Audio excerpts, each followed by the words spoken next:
মাইসুরের tourist প্লেসগুলো অনেক দূরে দূরে, সেজন্য টপ 3 বেছে নেওয়াটা একটু কঠিন। তবে আমি এই ভিডিওতে আপনাদের হেল্প করব মাইসুরের টপ 3 ট্যুরিস্ট প্লেসেস বেছে নেওয়ার জন্য।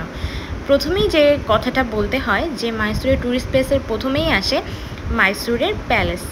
এই প্যালেসটা যেতে ব্যাঙ্গালোর থেকে 3 থেকে 3.5 ঘন্টা মতো সময় লাগে। প্যালেসটা আসলে এন্ট্রিতেই বড় গাছ থেকে শুরু করে প্যালেসটা দেখতে পাবেন। তবে সেখানে এন্ট্রি ফি দিয়েই ঢুকতে হয়। ঢোকার পরে সেখানে একটা গাড়ি থাকে, সেই গাড়িতে করে যদি আপনারা চান তাহলে সেই গাড়ি আপনাদের পুরো রাউন্ড দিয়ে আসতে পারে, একবার প্যালেস থেকে পুরোটা প্যালেস ঘুরিয়ে আনতে পারে। তবে কোথাও দাঁড়াবে না। ছবি তোলার জন্য আপনাদেরকে 5 মিনিট থেকে 6-7 মিনিট মতো সময় দেওয়া হয়। তারপর সেখান থেকে আবার অন্যত্র ঘুরতে নিয়ে যাওয়া হয়। এই যে মন্দিরটা দেখছেন, এটা প্যালেসের মধ্যেই এবং এটা খুবই বড় মন্দির।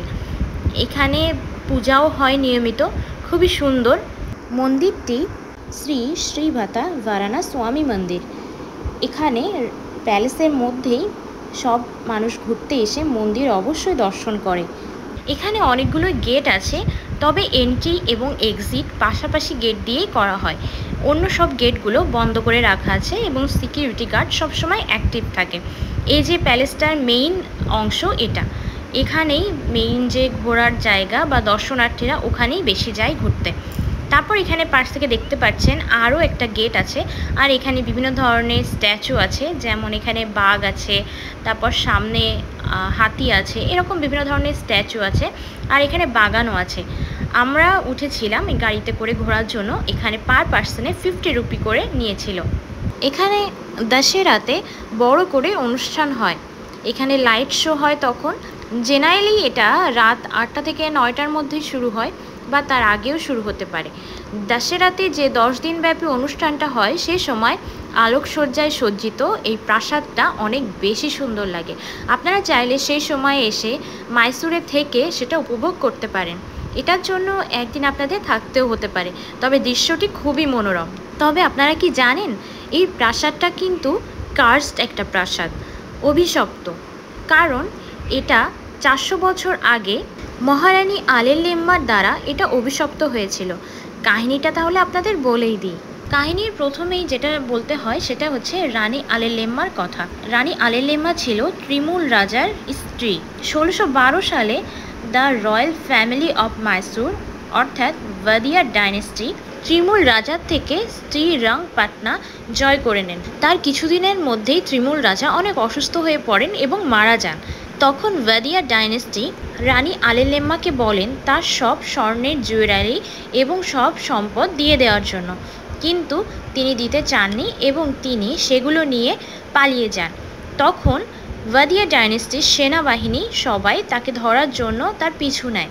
তখন তিনি কাবেরী নদীতে ঝাঁপ দেয় এবং ঝাঁপ দেওয়ার আগে তিনি বলে যান মাইসুর ডাইনেস্টিতে এরপর আর কোনো সন্তান হবে না। আলাকাডু বসবাসের অযোগ্য একটা স্থান হয়ে যাবে। এখানে কোনো ফসল উঠবে না। আর এর সাথে আরও অভিশাপ দিয়েছিল ঘূর্ণি গ্রামটিকে গ্রাস করবে। রানী আলেলেম্মা যখন কাবেরী নদীতে ঝাঁপ দিয়েছিল তখন তিনি তার সাথে সমস্ত তার গয়না নিয়ে গিয়েছিল। একটু পরে আপনারা দেখতে পাবেন আলেলেম্মা যে ছবিটা দেখাবো সেখানে উনি যে শাড়িটি পরে আছেন সেটা লাল রঙের, কিন্তু তার পাড়টা সোনালি কালারের। সোনালি কালার কারণ সেটা সোনার প্রলেপ দেওয়া, এজন্য। রানী আলেলেম্মা তার সকল অলংকার এবং শাড়ি নিয়ে অনেক শৌখিন ছিলেন।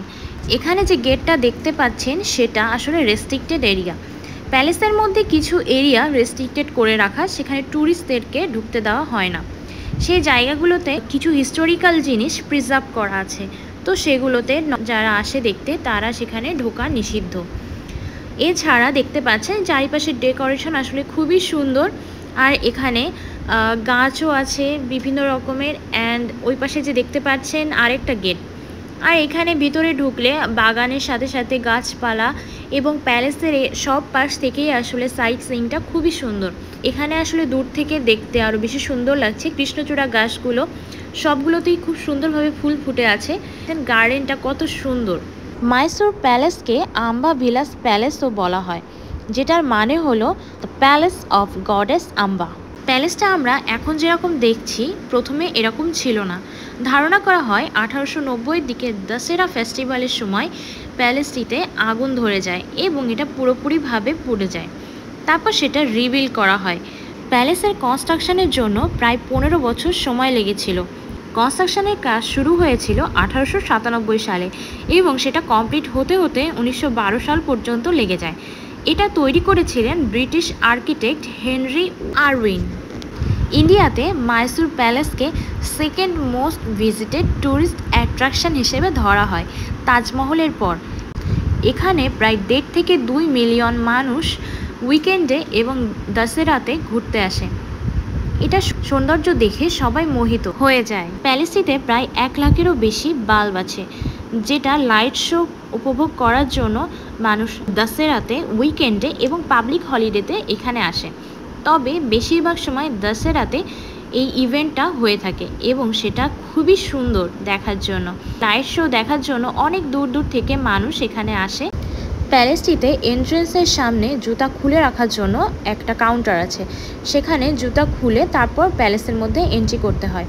প্যালেসের মধ্যে প্রায় 12টা মন্দির আছে, তবে সবচেয়ে পুরানো যে মন্দির সেটা 14th সেঞ্চুরির। এন্ট্রেন্সের এখানেই দেখতে পাচ্ছেন যে সিকিউরিটি গার্ডের গাড়িও থাকে। এখানে সবসময় সিকিউরিটিটা খুবই কঠোরভাবে নিয়ন্ত্রণ করা হয় এবং এন্ট্রেন্স দিয়ে ঢোকার পরে তারপর সেখানে কিছু সিকিউরিটি চেক, তারপর ভেতর দিয়ে এন্ট্রি করতে হয় গেট দিয়ে। এই যে দেখতে পাচ্ছেন এখানে লাইন দিয়ে সবাই দাঁড়িয়ে আছে, এখান থেকে লাইনে করে ভেতরে যেতে হয়। এখানে ঢুকলেই দেখতে পাচ্ছেন একটা বর্ডার দেওয়া আছে। এই বর্ডারের ওই পাশে মন্দির এবং ভগবানের বিভিন্ন মূর্তি এগুলো রাখা। এছাড়াও বিভিন্ন গিফট যেগুলো রাজা ভার্দিয়ার পেয়েছিলেন সেগুলো ওইখানে রাখা আছে। এখানে শুরুতেই দেখতে পাচ্ছেন একটা মন্দির আছে এবং তার সাথে কিছু ভাস্কর্য আছে, স্ট্যাচুস। সেগুলো আসলে ভার্দিয়ার রাজাকে বিভিন্ন সময় অন্য রাজার থেকে গিফট পেয়েছেন।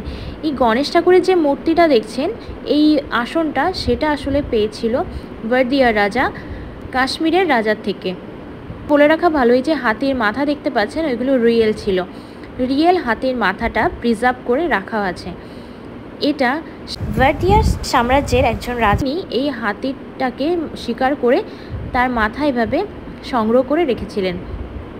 এখানে প্যালেসের মধ্যে যে সিংহাসন আছে সেটা 80 কেজি সোনার তৈরি। এটা নর্মাল টাইমে সেরকম বোঝা যায় না, তবে দশেরাতে যখন লাইটিং থাকে এবং আলোকসজ্জিত থাকে সিংহাসন, তখন ভালো করে বোঝা যায়। এখানে চারপাশে কারুকার্য অনেক সুন্দর। দেখতে পাচ্ছেন যে এখানে বিভিন্ন ধরনের ফটো রাখা আছে, যেগুলো কিছু কিছু অনেক পুরানো, তখনকার সময় থেকে এগুলো আঁকা। আমরা যখন ঘুরতে গিয়েছিলাম তখন দুপুর 12টা বাজে, কিন্তু তখন থেকেই অনেক বেশি পরিমাণে লোক সেখানে জড়ো হয়েছিল দেখার জন্য, প্যালেসের সৌন্দর্য উপভোগ করার জন্য। এখানে যে দেখতে পাচ্ছেন শাড়ি পরা, তিনি হলেন রানী আলেল্লেমা। তিনি যে শাড়িটা পরে আছেন সেটাই আসলে পিওর মাইসুরা সিল্ক। লাল রঙের যে শাড়িটা দেখতে পাচ্ছেন রানী আলেল্লেমা পরা আছে, এই শাড়িটি আসলে সোনার পারদ দিয়ে তৈরি করা। তখনকার নিয়ম ছিল যারা শাড়ি পরতেন মহিলারা, তারা সবাই পা ঢেকে পরতেন, পা নিচ পর্যন্ত শাড়ি থাকতো।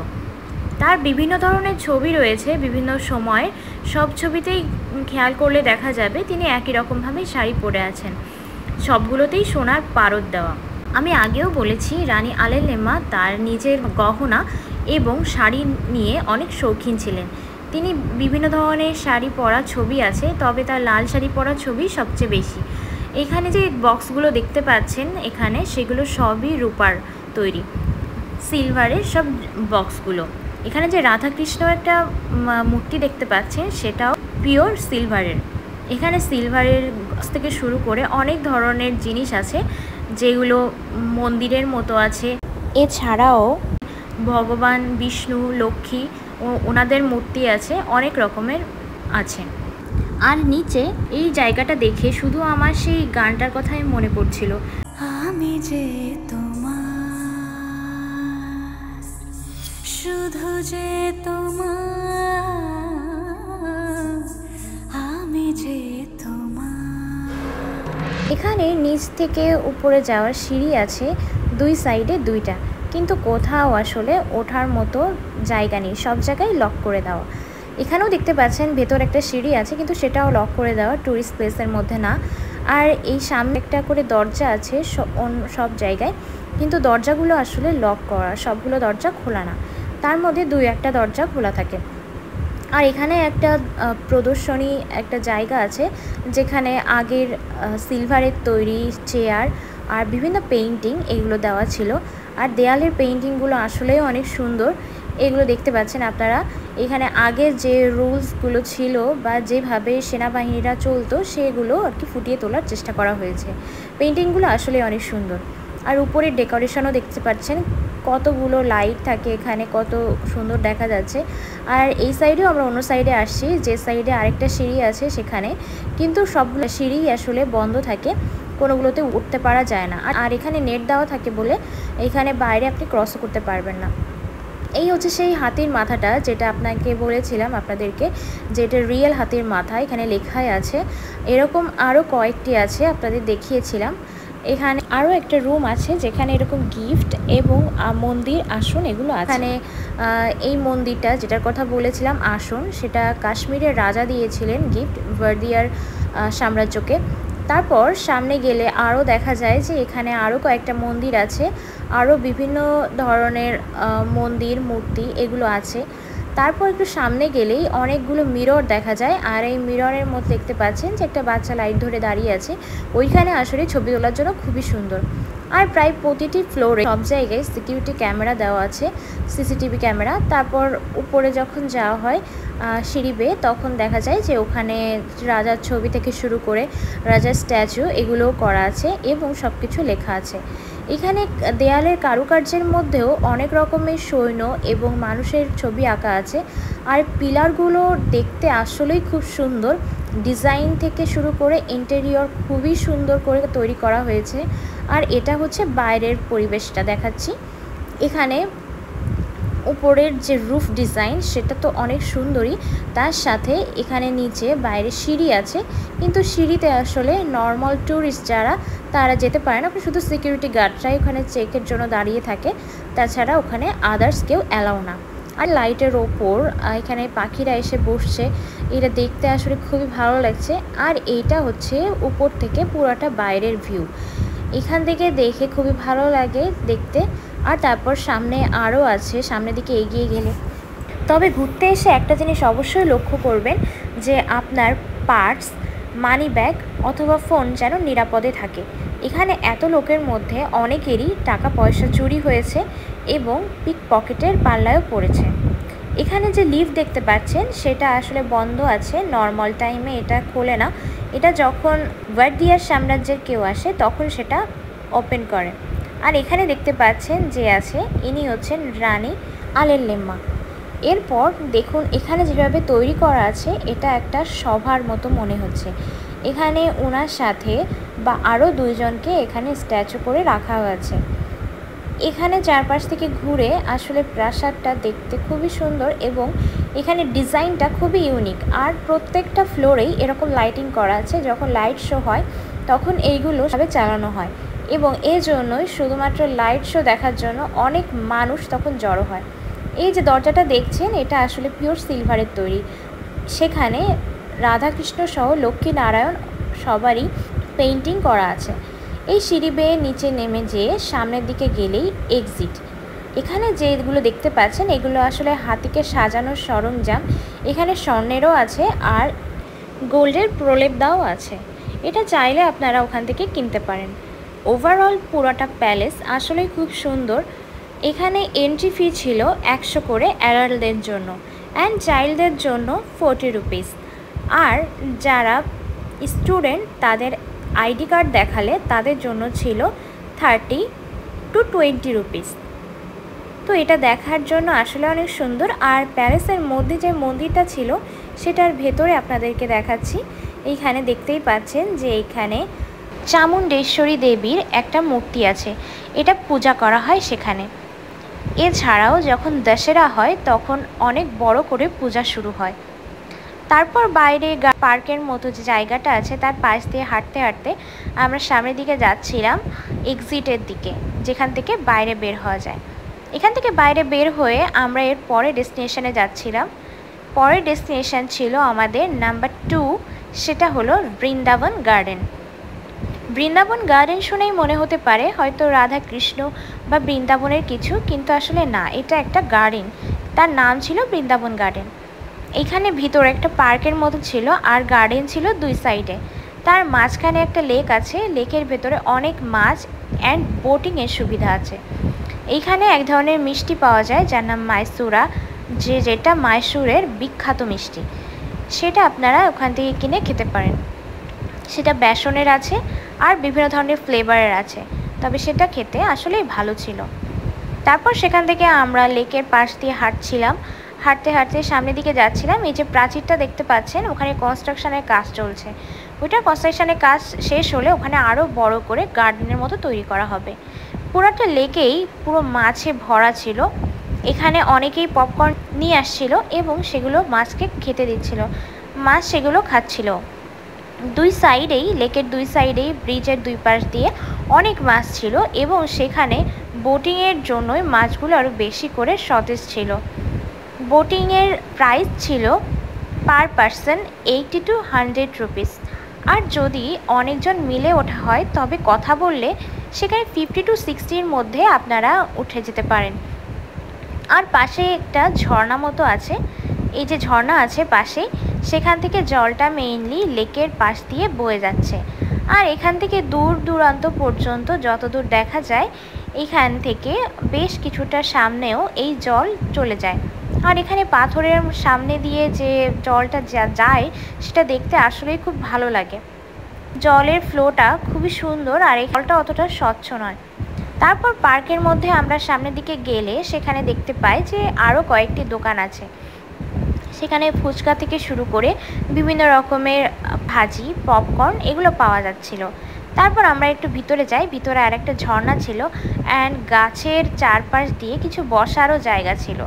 সেখান থেকে সামনের দিকে উপরে উঠলেই দেখা যায় যে ওখানে অনেকগুলো বাগান। আর আকাশের দিকে তাকালে ভিউটা খুবই সুন্দর, অনেক পাখি একসাথে উড়ে যাচ্ছিল, খুবই মনোরম। তারপর এখানে কিছুক্ষণ বসলে ঠান্ডা বাতাস আসতেছিল আর তখন অনেক মেঘও করছিল, আসলে বৃষ্টি হবার মতো ছিল, এজন্য চারপাশে ঠান্ডা ছিল বেশি। এখানে কিছু দূর পর পর কয়েকটা ঝর্ণা আছে। এরকম জলাশয়ের পাশ দিয়ে হাঁটতে গেলে আসলেই অনেক ভালো লাগছিল। অনেক ফ্যামিলি আসছিল এখানে দেখার জন্য। এই জায়গাটা ফ্যামিলি টাইম কাটানোর জন্য এবং ফ্রেন্ডদের সাথে আসার জন্য বা পিকনিক করার জন্য খুবই ভালো একটা জায়গা। চারপাশের পরিবেশ যেমন সুন্দর, সেরকম এখানের আবহাওয়া অনেক ভালো। গার্ডেনে ঢোকার সময় প্রথমে একটা ফিশ ট্যাঙ্ক রাখা আছে। এখানে পরপর কয়েকটা 3-4টা করে ফিশ ট্যাঙ্ক আছে। সেখানে ফিশ স্পা করা হয়, যেখানে পা ডুবিয়ে বসে থাকলে ফিশের মাধ্যমে, ছোট ছোট মাছ আছে সেগুলোর মাধ্যমে স্পা করা হয়। এখানে গাছের দেখতে পাচ্ছেন কত রকমের ভ্যারাইটি আছে। সবচেয়ে বেশি সুন্দর ছিল কৃষ্ণচূড়া গাছটা। এটা যেরকম লাল ফুলে ভরা ছিল সেরকম অনেক সুন্দর ছিল। তারপর আমরা আরেকটু উপরে উঠি। উপরে উঠে প্রত্যেকটা জায়গায় দেখি ময়লা ফেলার জন্য বিন আছে। এখানে চাইলে আপনারা খাবার আনতে পারেন, কিন্তু সেটা ফেলার জন্য বিন ব্যবহার করতে হবে।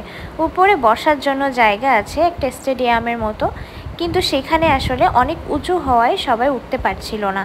তারপর আমরা একটু সামনের দিকে এসে দেখি এখানে একটা ঝর্ণা আছে আর এখানে একটা শিবলিঙ্গ আছে। তবে আমি চাই এখানে অথরিটিকে একটু কনসার্ন হতে, যাতে এখানে পরিচ্ছন্নতা আর একটু খেয়াল করে। এখানে শিবলিঙ্গটা যেখানে ছিল সেখানে আসলে চারপাশে একটু শ্যাওলাও ছিল আর ঝর্ণার চারপাশ থেকে একটু শ্যাওলা মতো ছিল, তো সেটা এই গার্ডেনের জন্য আসলে খুব একটা ভালো লাগেনি। এছাড়া মোটামুটি সবই ভালো ছিল, বিশেষ করে উপর থেকে ভিউটা দেখতে অনেক সুন্দর। আর এখানে পাতাগুলো যেভাবে রাখা ছিল এগুলো একটা শেপ দেওয়া ছিল, একটা স্ট্রাকচারের মতো। তারপর আমরা সামনের দিকে যাই, আরেকটা গার্ডেন ছিল সেটার দিকে। আর যেতে যেতে ওই সময় দেখি আবহাওয়াটা আসলেই খারাপ হয়ে গেছিলো। ওখানে বসার জায়গা ছিল বটগাছের নিচে, তো সেখানে বসে কিছুক্ষণ রেস্ট নিয়ে নিচ্ছিলাম আর দেখছিলাম চারপাশে।